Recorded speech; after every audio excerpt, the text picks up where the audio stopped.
let's start at the very beginning. Why do you want to potentially be labeled the professor of failure? Why does studying failure mean so much?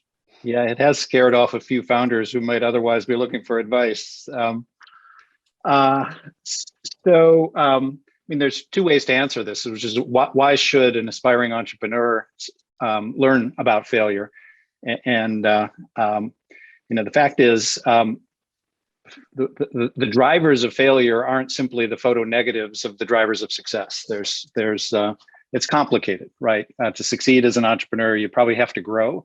But boy, if you want to find a leading cause of startup failure, it's growing too fast. So studying failure is important.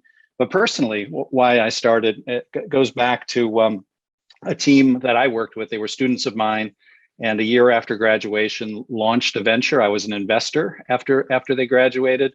Had a lot of confidence in the team, and they raised $1 million seed round. Wanted to raise $1.5 million.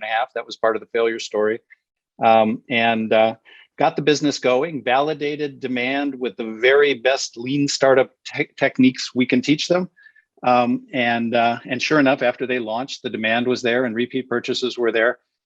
Took them longer than they expected to get the operations under control. So they were burning through cash. And while they were making progress, they weren't making enough progress and shut down after a year.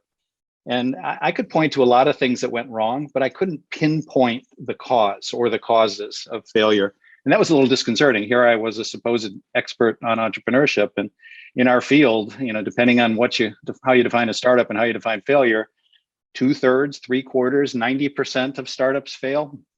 And so it's a really important phenomenon. And I was a failure at explaining failure. So this goes back 8 years. And so I set out to read everything anybody had ever written about startup failure, practitioners and academics, and interview lots and lots of failed founders and the investors who back them, and do the survey work and write the cases that form the backbone of this book. So it only took 8 years to pull it all together. Things move a little more slowly in academia than they do in startup land.